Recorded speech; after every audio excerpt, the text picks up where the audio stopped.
महाकाल द्वार और गीता का भव्य संश्लेषण एक अद्भुत यात्रा का प्रतीक है, जो न केवल आध्यात्मिकता के गहरे रहस्यों को उजागर करता है, बल्कि जीवन के अनगिनत पहलुओं को भी समेटे हुए है।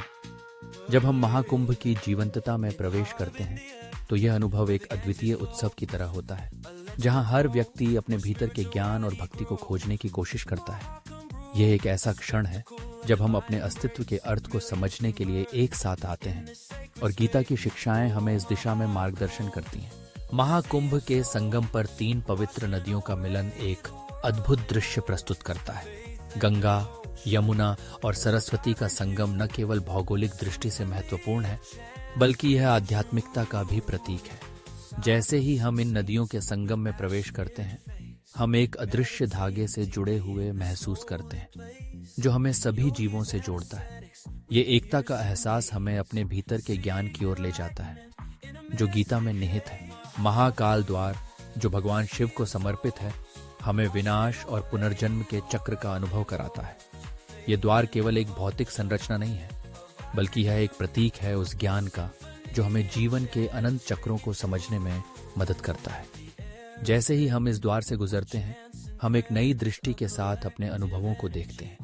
ये द्वार हमें यह याद दिलाता है कि हर अंत एक नए आरंभ का संकेत है, और गीता में यही संदेश है। हमारी यात्रा के दौरान जब हम महाकुंभ की भीड़ में घूमते हैं, तो हर चेहरे पर एक अद्भुत चमक होती है। ये चमक केवल भक्ति का परिणाम नहीं है, बल्कि यह एक गहरी संतोषजनक भावना का भी प्रतीक है। गीता के संदेश का सार यही है कि जीवन में संतोष और आनंद खोजने के लिए हमें अपने भीतर की यात्रा करनी होगी। जब हम अन्य भक्तों के साथ मिलकर पवित्र जल में डुबकी लगाते हैं, तो हम साझा मानवता की भावना को महसूस करते हैं, जो हमें एक दूसरे से जोड़ती है। महाकुंभ का अनुभव केवल आध्यात्मिक नहीं है, बल्कि यह सांस्कृतिक भी है।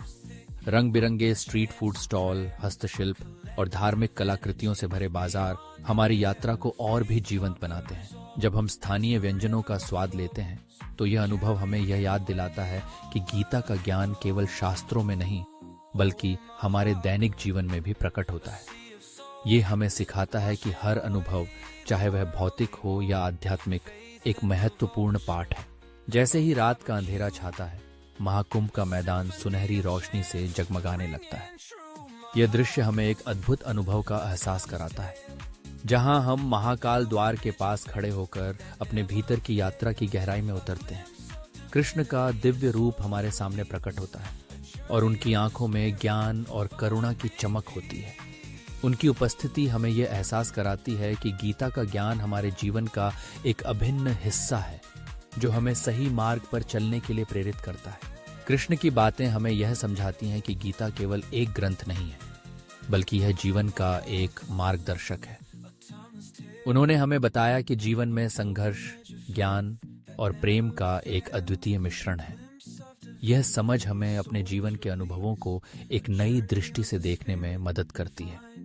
जैसे जैसे हम उनकी शिक्षाओं को आत्मसात करते हैं, हम अपने भीतर की शक्ति को पहचानते हैं और अपने जीवन को एक नई दिशा में ले जाने के लिए प्रेरित होते हैं। महाकुंभ की इस यात्रा का सार ये है कि हम सभी एक दूसरे से जुड़े हुए हैं। गीता के ज्ञान के माध्यम से हम यह समझते हैं कि हमारी व्यक्तिगत यात्रा एक सामूहिक यात्रा का हिस्सा है। जब हम महाकाल द्वार से बाहर निकलते हैं, तो यह अनुभव हमें यह याद दिलाता है कि ज्ञान केवल हमारे लिए नहीं है, बल्कि इसे साझा करना भी आवश्यक है। यह एक आह्वान है कि हम अपने अनुभवों को दूसरों के साथ साझा करें, ताकि हम सब मिलकर एक बेहतर दुनिया की रचना कर सकें। महाकुंभ का यह अद्भुत उत्सव हमें यह सिखाता है कि आध्यात्मिकता केवल एक व्यक्तिगत यात्रा नहीं है, बल्कि यह एक सामूहिक अनुभव है।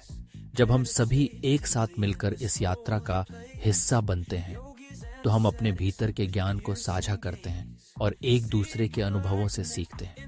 यह साझा अनुभव हमें एकजुट करता है और हमें जीवन के प्रति एक नई दृष्टि प्रदान करता है। महाकाल द्वार के पास खड़े होकर हम अपने दिलों में गीता के ज्ञान को महसूस करते हैं।